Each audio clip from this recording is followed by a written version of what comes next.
Hey guys, Alex from 7th Hour Films back again with My Hero Academia. Last time on My Hero Academia, we had Sun Eater of the Big Three.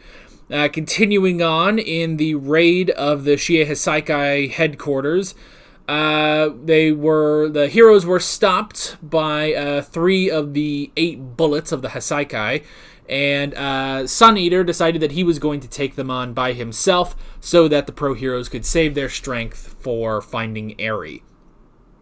And it was a really, really cool episode.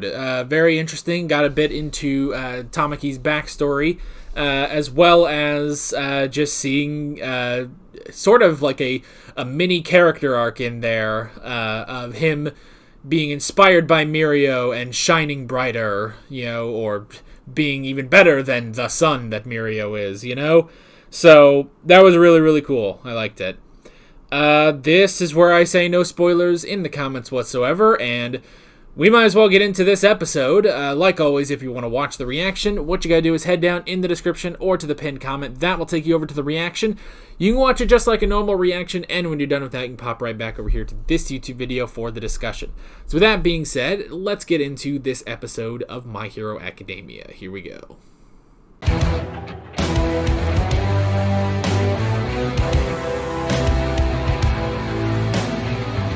Alrighty, that was Red Riot. I know you guys have explained it, that the specific origin episodes are when someone is inspired by All Might. But I also think that that's bullshit, and that shouldn't be the rule for origin episodes. And this episode should have been called Ejiro Kirashima Origin. Just because it wasn't All Might specifically doesn't mean it can't be an origin episode. Because that was an origin episode right there. That was an origin episode. But he was inspired by Crimson Riot and Ashido. Okay.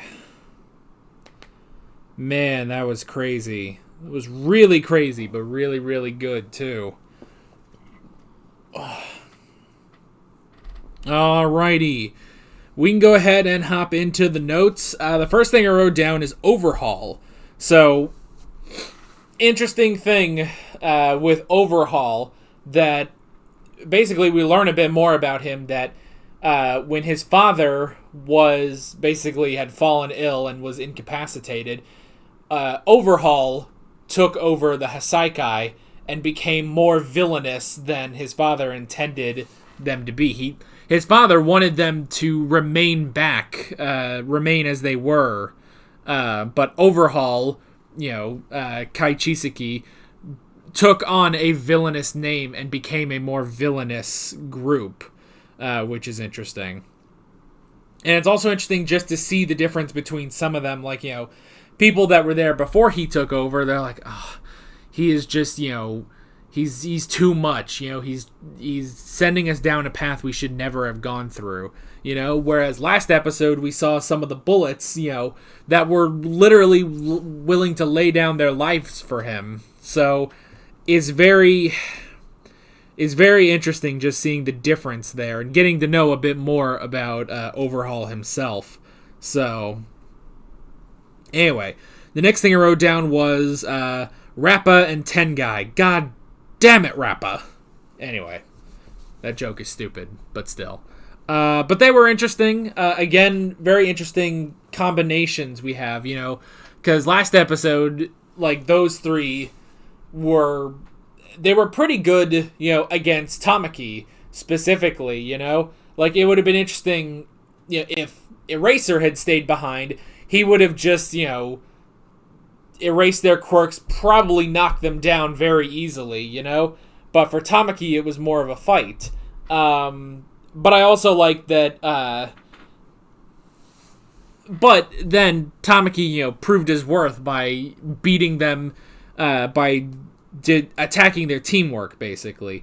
This time, it is very similar where it's like, okay, these two were put together specifically by Overhaul because, like, okay, well, it's a sword and a shield, or a spear and a shield, specifically. So, like, okay, he can, hit anyone who comes their way, and then if they try to hit back, the barrier comes forward. So, that was interesting. I did really like that. But they also still had a bit of the...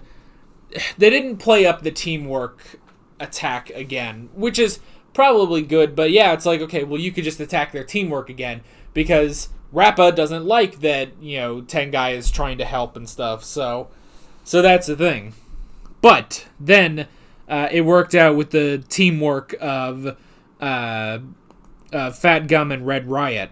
And then we got the flashback. So we hinted at this, earlier, but this was really interesting. So first off, Kirashima has wanted to be a hero, but he never really quite got it, per se, Or, he was always held back by his fear where other heroes aren't. Even though they do have that fear. They definitely have that fear, but they're not exactly held back by it.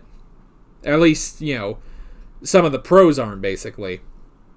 And it was interesting, someone who's not really held back by her fear is Ashido. That was very interesting. I like bringing in Ashido to Kirishima's backstory, And I like, he even references the attack with the sludge villain with Bakugo and Midoriya, And I like how all of that plays into his own character arc about actually going in and standing up, Which we also had. We also had that a couple episodes back. Again, it's very interesting. We basically have 2 episodes that are pretty much dedicated to Kirishima, but I like it. But we had, a couple episodes ago when he remembered Bakugo saying, it's like, look, just being able to stand up sometimes is all you need. And All Might proved that at Camino Ward. And that is what inspired him to get to Red Riot Unbreakable and take on the knife villain. But then, that's also here. It's like, look, if you can stand up to that, even if, you're not even just to fight. Like Ashido against that one villain, she just went in and just directed him to that agency. It's like, well, because probably her thought is, I have to get this guy away from, these girls, and if this guy's going to go attack a hero agency, well, he's going to be fighting heroes anyway. There's no heroes around here to save me if I try to fight him, So that was really interesting, just seeing what Ashido did, basically. So I like that. And yeah, Kirishima didn't do anything. And it's interesting to see, because we've always had that thing of,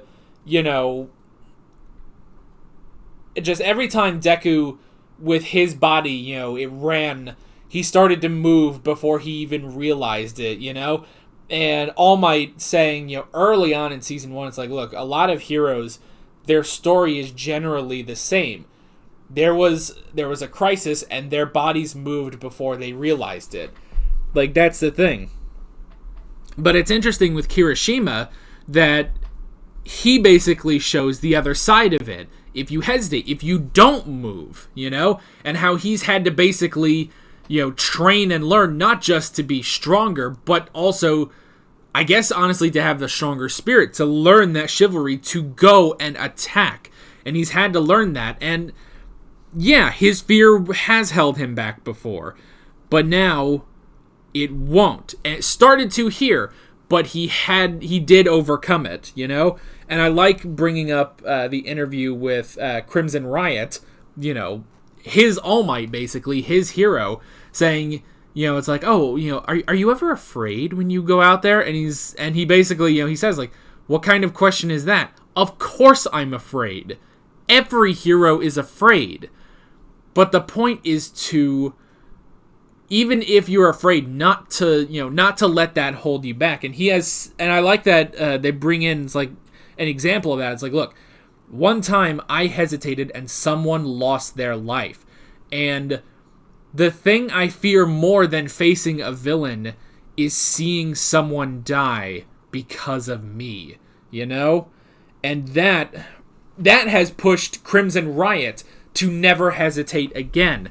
And it's because of that story, plus Kirashima not going in to save those girls. That is now what pushes him. He now pushes out there. So I like that, just the different level, like, you know, the different, I guess, mindsets almost of being a hero. Like, you have people like Deku who, no question, literally without a thought, they start running towards the danger, you know? Whereas Kirashima has had to overcome that, and now it is with a thought, and he has that fear, but it doesn't hold him back, and he does go, and he does stand up, you know? So I like that. Just the way they talk about it is like, you know, that's what chivalry is that even though you are afraid, you do it, you know? That's the thing. You don't let that hold you back, because if it does hold you back, then the result of that is even worse than what you feared to begin with, you know? So I like that. Again, this should have been called Kirishima's Origin, because that is exactly what it is. I don't care that All Might's not a part of it. They should have called this Origin. And that pisses me off, but honestly, I say it pisses me off, but honestly, who gives a shit? It's a title. But still, this is Kirishima's Origin, you know? And this is how he stood up to Rappa. So I like that. And we also got an interesting stuff with Fatgum as well. Just, you know, him, you know, it's not just that he was, you know, taking all those punches and nothing else, but he stores all of that. And it's interesting. So basically, it wears away his fat, but he's storing all that energy up. So once all that fat is gone, he can unleash a, you know, hugely powerful attack. So that was really, really interesting. I like that. So yeah, and the only way, and that's the thing, is even that was a risky move, because he said, it's like, I might have been worn down too much. I don't know if I'll be able to, you know, get this attack off, you know? But even still, like, you know, basically, Kirashima goes in and buys enough time for Fatgum to get his hit off and take the two of them out. So that was amazing.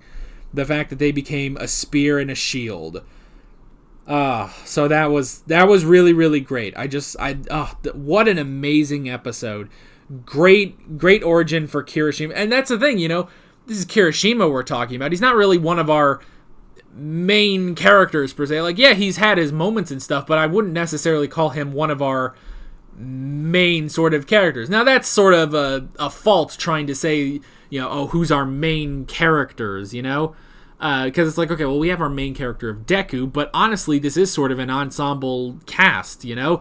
There's so many characters in this, and each one gets different priority. Even last episode, like we talked about with Amajiki, it's like, yeah, we dedicated an episode to him, who we barely know. Obviously, we know Kirashima more, but we dedicated a whole episode to him, and we barely know the guy, you know? So, but you still get sucked into that, you know? So that's such an amazing part of this show. So, that was really, really great. This is a great episode for Kirashima. Again, I know, I guess it doesn't really matter that it's not called Ejiro Kirashima Origin, but it should be. So, or even if it was Red Riot Origin or something, like, if you're going to have if you're going to have specific origin episodes, Izuku Midoriya, Shoto Todoroki, and Katsuki Bakugo, there's no reason that you couldn't have more. I said that back in season 2, where, you know, Ida's fighting Stain. I was like, oh shit, Tenya Ida origin. This is his origin right here, you know? But, oh well. Alas, it doesn't matter, but it is something I think about. It's like, it should have been called Origin, but whatever. This is still a brilliant, amazing episode. And a good... Because that's the thing. This whole show is about becoming heroes. And we're 4 seasons into it, and you would honestly think they would run out of ways to say, this is how you be a hero. But there's just so many different levels to it. There's so many different things involved in being a hero, and so many different aspects and viewpoints and everything that, and each hero's story can be so different just from person to person, hero to hero. Each one has such a different, unique story that it all still works. And that is an amazing thing about this show. That, this episode basically told us what it means to be a hero. Season 4, episode 9. And we've had plenty of episodes that tell us what it means to be a hero. But this one is still just as impactful as all the rest. And that's just amazing. That's just friggin' amazing. And I loved it. Love this episode. Really, really brilliant, and I am excited to see where we are going from here. So, that's basically that. Great episode, and I'm looking forward to where we are going next time. So with all that being said, I'm Alex from 7th Hour Films, and I will see you guys next time. Take care.